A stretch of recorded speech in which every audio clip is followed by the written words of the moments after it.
অনেক কিছু রান্না করে বিশেষ বিশেষ আইটেম তৈরি করেও প্রশংসা পাওয়া যায় না, আবার কোনো কোনো সময় খুব সামান্য কিছু রান্না করেও সবার প্রশংসা পাওয়া যায়।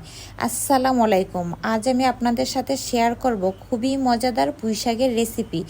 এই রান্নাটার জন্য আমি পুঁইশাকের পাতা আর ডাঁটা দুটোই আলাদা করে নিয়েছি, সাথে নিয়েছি মিষ্টি কুমড়া আর আলু, আর থাকছে সবার প্রিয় ছোট চিংড়ি মাছ। প্রথমে আমি মাটির কড়াইয়ের মধ্যে দিয়ে দিব সরিষার তেল। আমি এই রান্নাটা সরিষার তেল দিয়ে করব।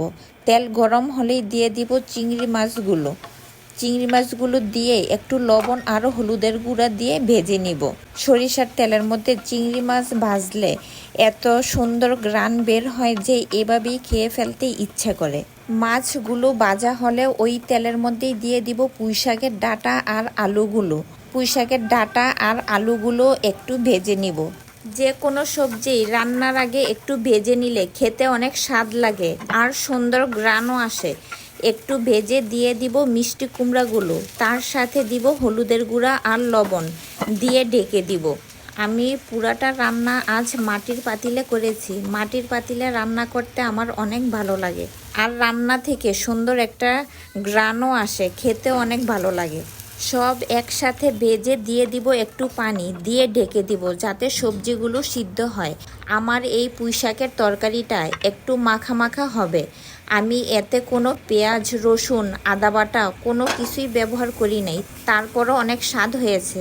এই তো এখন দিয়ে দিব পুঁইশাকের পাতাগুলো শুকিয়ে একদম অল্প হয়ে যাবে। পুঁইশাক কাটার সময় দেখা যায় অনেক, কিন্তু রান্না করলে একদম অল্প হয়ে যায়। এখন আমি ফোড়ন দিব।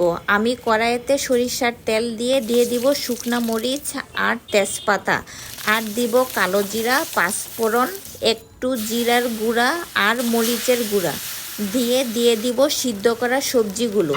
তারপর দিব ভেজে রাখা চিংড়ি মাছগুলো। এখন একসাথে নেড়ে চেড়ে সব মিশিয়ে নিব। মাখা মাখা হলে নামিয়ে নিব। এই তরকারিটা যখন খাবার টেবিলে রাখি সুন্দর ঘ্রাণে ভরে যায়, আর দেখি এটাই আগে নিচ্ছে সবাই। অনেক পছন্দ করে খেলো সবাই।